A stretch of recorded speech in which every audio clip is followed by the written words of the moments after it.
Praise the lord. Hallelujah. లోకరక్షకుని వంశావళిలో దేవుని చేత 5వ స్త్రీగా ఏర్పరచబడి ఆ రక్షకునికే జన్మం ఇచ్చిన మరియమ్మ తల్లిని గురించి మనం సంభాషించుకుందామండి.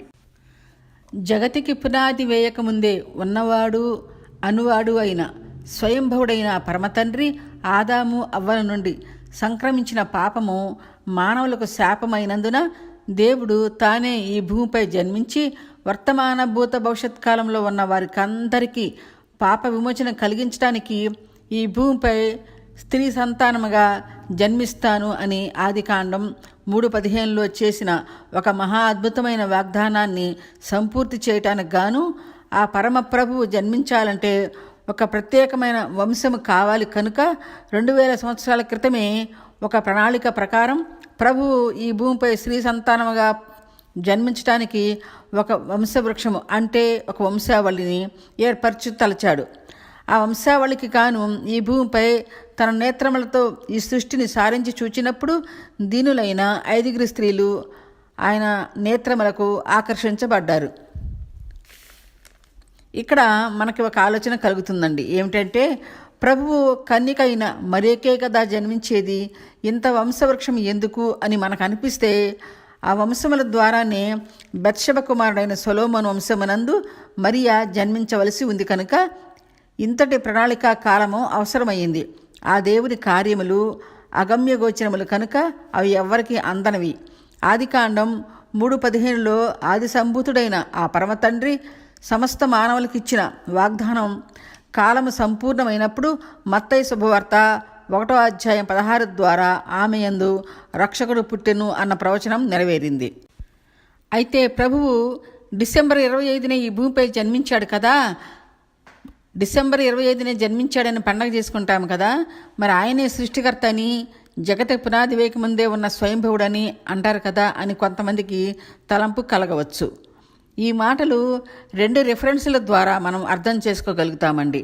ప్రభు అయిన దేవుడు మొదటి నుండి ఉన్నవాడని, ఆయనే సృష్టికర్త అని, సమస్త మానవులకు పాప విమోచన కలిగించడానికి మాత్రమే ఈ భూమిపై దేవుడే మానవుడిగా జన్మించాడని తెలుసుకుంటాం.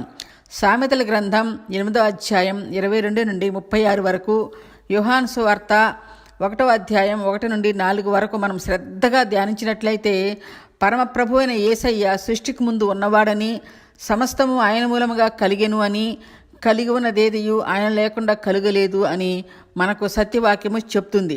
కానీ సమస్త మానవాళికి ఆదాము నుండి సంప్రాప్తించిన పాపం యొక్క విమోచన కొరకు ఆ మహాదేవుడే మామూలు మానవుడిగా ఈ భూమిపై జన్మించవలసి వచ్చింది. ఆ కారణం చేత ప్రభువు లోకరక్షకుడిగా ఈ పొడవుపై పుట్టాడు. కానీ ఆయన జగతికి పునాది వేయక ముందే ఉన్నవాడు. మరియ తండ్రి పేరు జాఖ్యం, తల్లి పేరు హన్నా. అంటే సమూయేలు తల్లి హన్నా కాదండి, ఈమె మరియ తల్లి అయిన హన్నా. అయితే మరియ తల్లిదండ్రులు దేవుని యందు భయభక్తులు కలిగిన వారు. కానీ వారికి చాలా కాలం వరకు సంతానం లేదు. వారికి సంతానం కావాలని మరియ తండ్రి ఎడారి ప్రాంతములకు వెళ్ళి దేవుని ధ్యానించినప్పుడు దేవుడు తన దూతను పంపించి నీకు సంతానం కలుగుతుంది అని చెప్పించాడు. అప్పుడు జాఖ్యం ఎడారి నుండి ఇంటికి వచ్చినప్పుడు హన్నా కూడా ఎంతో సంతోషంగా ఎదురు వెళ్ళి దేవుడు నన్ను దర్శించాడని హన్నా భర్తతో చెప్పింది. అప్పుడు ఇద్దరూ కలిసి ఒక నిర్ణయం తీసుకున్నారు. దేవుడు మనకు ఏ సంతానం ఇచ్చినా వారిని పాలు విడిచిన తరువాత యెరూషలేము ఆలయంలో వదిలివేద్దాము అని చెప్పుకున్నారు. అలాగే వారికి మరియమ్మ జన్మించింది. మరియమ్మను వారు మురిపంగా మేరీ అని పిలుచుకునేవారు. మరియా వారికి దేవుడిచ్చిన వరమని, బహుమతి అని ఆనందించారు. ఆ తండ్రిని ఎంతో స్తుతించి ఆరాధించారు. మరియ తల్లిదండ్రులు అనుకున్న రీతిగానే ఆమెను 7 సంవత్సరాల బాల్యములోని యెరూషలేములోని దేవాలయంలో విడిచి వచ్చారు. ఇంకా మరియా ఆలయంలోనే పెరిగి పెద్దదయ్యింది. ఆలయంలో ఉన్న వారి బాగోగులన్నీ కూడా అక్కడ వారే చూసుకుంటారు. అలాగే వారి వివాహాలు కూడా వారే నిర్ణయిస్తారు. ఆ విధంగానే ఆలయంలో ఉండే మత పెద్ద అయిన రూబేను అనే మతాధిపతి దేవుడు తనకిచ్చిన దర్శనం ప్రకారం మరియకు యేసోపుతో నిశ్చితార్థం జరిపించాడు. మేరీకి ఆలయంలో నిశ్చితార్థమైన తరువాత అప్పుడు మేరీ ఇంటికి వచ్చింది. ఆ తర్వాత కొన్ని రోజులకు గాబ్రియేలు దేవదూత ఆమె ఎదుట ప్రత్యక్షమై దయాప్రాప్తురాలా, నీకు శుభము కలుగునుగాక అన్నాడు. అప్పుడు మరియా ఏమిటో ఈ శుభవచనము అని ఆలోచన కలిగి ఉండగా గాబ్రియేలు దేవదూత మరియతో మాట్లాడుతూ, మరియా భయపడకు, నీవు గర్భవతివై కుమారుని కంటావు. సమస్త మానవులకు పాప విమోచన కలిగించడానికి దేవుడే లోకరక్షకుడిగా నీ గర్భమును జన్మిస్తున్నాడు, నీవు ధన్యురాలు అని చెప్పాడు. అప్పుడు మరియా భయపడుతూ, అది ఎలా సాధ్యం, నేను పురుషుని ఎరుగని దానను కదా అని అంది.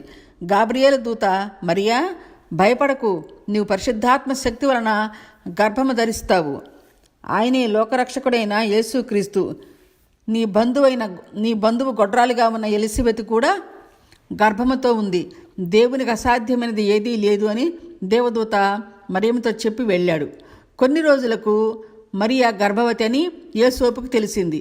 ఆ కాలంలో యూదా ఇశ్రాయేలు స్త్రీలు పొరపాటు చేస్తే అగ్నితో కాల్చివేస్తారు కనుక యేసోపు మరియను అల్లరి పెట్టకుండా రహస్యంగా వదిలివేద్దామనుకున్నాడు. యేసోపు నజరేతులో వడ్రంగి పనిచేస్తూ ఉండేవాడు. యేసోపు పుట్టింది బెత్లెహేమైన వృత్తిరీత్యా నజరేతులో వడ్రంగి పనిచేస్తూ జీవించేవాడు. అలాగే మరియ తల్లిదండ్రులు కూడా నజరేతులోనే నివసిస్తూ ఉండేవారు.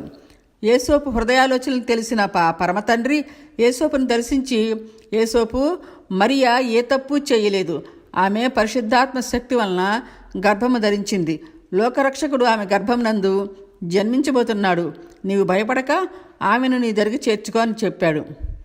అప్పుడు యేసోపు దేవుని మాటలకు విధేయుడై మరియను చేర్చుకొని ఆమెకు లోకరక్షకుడు పుట్టే వరకు ఆమెను తాకకుండా సకల సపర్యలు చేశాడు.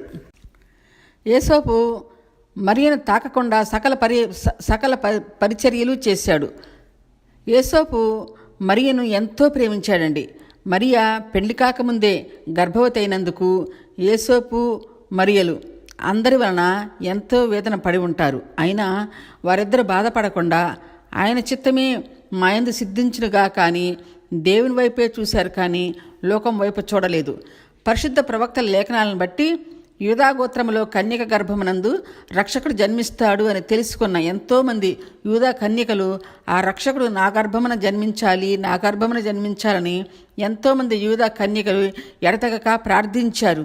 అయినా బెత్షెబ కుమారుడైన సొలొమోను వంశమునందు పుట్టిన దీనురాలైన ఈ మరియనే దేవుడు ప్రభువు తల్లిగా ఏర్పాటు చేసుకున్నాడు. ఈ దీనురాలైన ఈ పరిశుద్ధురాలే నా కుమారుడు పుట్టడానికి అర్హురాలు అని ఆ పరమతండ్రి మరియను తన దృష్టిలో ఉంచుకున్నాడు. ఆమె యందు తన ప్రియ కుమారుడైన యేసు ప్రభువుని జన్మింపచేశాడు.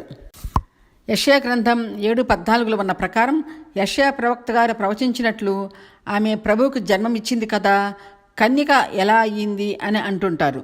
అయితే మరియమ్మ ప్రభువుకు తల్లి అయ్యింది కానీ పురుషుని వల్ల కాదు, పరిశుద్ధాత్మ శక్తి వలన ఆమె తల్లి అయినది కనుక ఆమె కన్యక అనే పిలువబడింది. మరియమ్మ పరిశుద్ధాత్మ శక్తి వలన ప్రభువుకు జన్మించిన యేసు ప్రభువు శిలువలో మరణించి పరలోకం వెళ్ళిన తరువాత ప్రభువు పరిశుద్ధాత్మను ఈ భూమిపైకి పంపిస్తానన్నాడు. తన కుమారుడైన ప్రభువు పరమ నుండి పంపిస్తానన్న పరిశుద్ధాత్మను పొందుకోవటానికి మరియా యెరూషలేములోని మేడగదిపై ప్రభు శిష్యులతో పాటు ఆమె కూడా ప్రార్థించి ఆదరణకర్త అయిన పరిశుద్ధాత్మ శక్తిని పొందుకున్న ఉత్తమరాలు ఈ కన్యక మరియా. మరియకు ప్రభు జన్మించిన తరువాత ఈలోకరీత్యా తన భర్త అయిన యేసోపుతో 4 కుమారులు 2 కుమార్తెలను కన్నది. వారిలో 2 మాత్రమే చివరికి ప్రభువుని విశ్వాసమించారు. వారెవరంటే యాకోబు పత్రిక రాసిన యాకోబు, యూదా పత్రిక రాసిన యూదా. వీరిద్దరూ కూడా మేడగదిలో పరిశుద్ధాత్మను పొందుకున్న వారిలో ఉన్నారు. మేరీ బాల్యము నుండే ఎప్పుడు దేవుని యందే ఉండేది. ఆమె దేవునితో అంటుకట్టబడిన పరిశుద్ధురాలు. గాబ్రియేలు దేవదూత మరియమ్మతో మాట్లాడుతూ, మరియా నీవు గర్భము ధరిస్తావు, నీకు లోకరక్షకుడు పుడతాడు అని చెప్పినప్పుడు మరియా ముందు భయపడినా ఆ తరువాత ప్రభువా నేను నీ దాసురాలను, నీ చిత్తమే నాయందు సిద్ధించునుగాక అని లోకరక్షణ కొరకు దేవుని ఆజ్ఞను అంగీకరించినప్పుడు ఆమె వయస్సు 12 నుండి 14 సంవత్సరాలు మాత్రమే ఉంటాయండి. మరి చిన్నదైనా లోకానికి భయపడకుండా నా పట్ల దేవునికున్న సంకల్పమే నాయందు సిద్ధించునుగాక అని నిశ్చయించుకుంది. తన యందు ప్రవక్తలకున్న ప్రవచనం నెరవేర్చడానికి సిద్ధపడిన ఉత్తమరాలు మరియా. సమస్త మానవులకు పాప విమోచన కలిగించడానికి అంతటి భారమైన దేవుని సంకల్పాన్ని బాల్యమనేది నెరవేర్చడానికి సిద్ధపడిన నీతిమంతురాలు ప్రభు తల్లి అయిన మరియమ్మ. ఈ మరియను గురించి ఎంత చెప్పుకున్నా తక్కువేనండి. ఎందుకంటే ఆమెను హెవెన్ ఆఫ్ ద క్వీన్ అని, మదర్ ఆఫ్ గాడ్ అని పిలిచారు.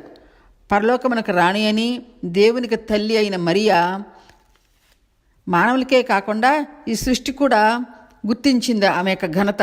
ఎలాగంటే ఆమె నజరేతు నుండి బెత్లెహేము చేరగానే ఆమెకు ప్రసవ సమయం సమీపించినప్పుడు లోకరక్షకుడైన యేసయ్య జన్మించే వరకు ఈ సృష్టి ఎంతో సంతోషించి తన వంతుగా ఆ ప్రకృతి కూడా ఆ గడియలలో ఎంతో సహకరించినట్లు చరిత్రలో వ్రాయబడి ఉంది. మరియా తన బాల్యములో ఆలయంలో ఉన్న వారికి బాలమేరి ఎన్నో సపర్యలు చేస్తూ ఉన్నప్పుడు ఆలయంలోని పెద్దలందరూ ఆమెను చూసి ఎంతో సంతోషించేవారు. మేరీ ఎంతో ఉత్తమరాలని, ఈమె ఎంతో సుగుణవతి అని మెచ్చుకునేవారు. అసలు ఈమె కారణ జన్మురాలు అని ఆమెను పెద్దలందరూ ఎంతగానో అభిమానించేవారు. ఎందుకంతగా ప్రేమించేవారంటే మరియా ఎప్పుడూ ప్రార్థనలో ఉండేది. ఆలయంలో ఆమె చేసే పనులన్నీ అయిపోయిన తరువాత ప్రార్థనలో గడిపేది. అందరికీ సహాయంగా ఉండేది. పెద్దలందరికీ సేవ చేసేది. ఎప్పుడూ నవ్వుతూ అందరినీ ఆదరించేది. మరియా అంటే చేదు అని అర్థం. మరియా పరిశుద్ధాత్మతో గర్భము ధరించిన తరువాత యూదాలోని ఎలిజబెత్ ఉండే కొండసీమకు వెళ్ళి ప్రభువుని ఎంతగానో స్తుతించి ఘనపరిచింది. ఎలిజబెత్తో కూడా, సర్వశక్తిమంతుడు ఈ దీనురాలను నన్ను కటాక్షించాడు. ఆ ప్రభువు నన్ను ప్రేమించి నా దీన స్థితిని చూసి నా యందు గొప్ప కార్యములు చేశాడు కనుక ఇది మొదలుకొని అన్ని తరముల వారందరూ నన్ను ధన్యురాలను అంటారు అని దేవుడిని, ఆయన నామమును, ఆయన పరిశుద్ధతను కీర్తించి కొనియాడి స్తుతించి కొనియాడింది. సృష్టికర్త అయిన ప్రభువు ఇంకా ఈ భూమిపై పుట్టడండి. మరలా ప్రభువుకు జన్మించిన మరియా ఎంతో ధన్యురాలు. ఆమె లాంటి తల్లి కూడా మరలా ఈ భూమిపై పుట్టదు. ఎందుకంటే ప్రభువు మరలా పుట్టడు గనక. ఆమె పేరులో చేదు ఉన్న లోకమునకు రక్షకుని అందించింది. మరియకు ప్రభువు జన్మించినప్పుడు ఆమె వయస్సు 12 నుండి 14 సంవత్సరాలు ఉంటాయని చరిత్ర ప్రకారంగా పండితులు చెప్తుంటారు. ఆమెకు 45 సంవత్సరాల వయసులో ఆమె భర్త అయిన యోసేపు మరణించాడు. ప్రభువు సువార్త చెప్పే నాటికే మరియ భర్త చనిపోయాడు. మరియా 55 సంవత్సరాలకు మరణించింది. ఆమె మరణించినప్పుడు ఆమె శరీరం అంతా తేజస్సుతో ప్రకాశించేదట. మరియా 55 సంవత్సరాలకు మరణించింది. ఆమె మరణించినా జీవం కలిగినదిగా కనిపించిందట. ఆమె చనిపోయిందో మరణించిందో కూడా తెలియలేదట. అంతటి తేజస్సుతో ఆమె శరీరము ప్రకాశించిందట. శిష్యులందరితో పాటు పేతురు, యోహానులు కూడా మరియ శరీరమును గమనించినప్పుడు ఆమె మరణించింది అని నిర్ధారించి ఆ తరువాత కిద్రోన్ వాగు దగ్గర ఆమెను సమాధి చేశారు. మరియా జీవితమంతా శ్రమలతోనే గడిచిపోయిందండి. అయినా ఆమె పరిశుద్ధురాలని, గుణవతని, నీతి కలది అని, నిష్కపటమైనదని ఈ దీనురాలైన 14 ఏళ్ల మరియను ఆ ప్రభువు పరలోకము నుండి తేరి చూసినప్పుడు 2000 సంవత్సరాల తర్వాత పుట్టబోయే ఈ మరియా ఆ పరమ తండ్రిని ఆకర్షించింది. ప్రభువుకు తల్లిగా ఎంతటి ధన్యురాలు మరియా. మరియా ఇంతటి ఆధిక్యత ఈ భూజనులలో నాకు కలుగు చేశాడు అని మరి ఎంతగానో దేవుణ్ణి ఆరాధించి స్తుతించింది. ప్రభువ శిలువ సమయంలో ఎంతగానో రోధించింది మరియమ్మ.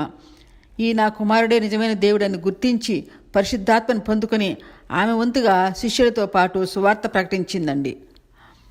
ప్రభువు 2000 సంవత్సరాల తర్వాత పుట్టబోయే మరియని ఎలా చూశాడు అనంటే ఎలాగంటే, ప్రభువు త్రికాలజ్ఞుడు కనుక జరుగుచున్నవి, జరిగేవి, జరగబోయేవి అన్నీ ఆయన తెలుసు కనుక మరియను చూశాడు.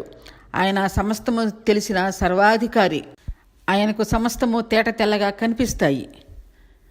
ఆ విధంగా ప్రపంచ ప్రజలందరికీ మోక్ష మార్గాన్ని కలిగించటానికి అంతటి భారమైన సంకల్పాన్ని బాల్యములోనే నెరవేర్చటానికి సిద్ధపడిన మరియా ఆ పరమతండ్రి 2000 సంవత్సరాల క్రిందట మొదటి స్త్రీ అయిన తామారుతో ఏర్పాటు చేసిన ఈ వంశావళి మార్గము 5వ స్త్రీ అయిన మరియమ్మ ద్వారా నెరవేర్చబడింది. ఇంతటితో ప్రభు యొక్క వంశావళి ధ్యానాంశములు ముగించబడ్డాయండి. తర్వాత గొర్రెల కాపరుల గురించి మనం ధ్యానం చేసుకుందాం. హల్లెలూయా, ఆమేన్. సరే అండి, తర్వాత భాగంగా నిండు గర్భవతి అయిన మరియమ్మ తల్లికి స్థలము ఇవ్వని ఆ సత్రంను గురించి మనం ప్రత్యేకంగా చరిత్ర ప్రకారంగా తెలుసుకుందామండి.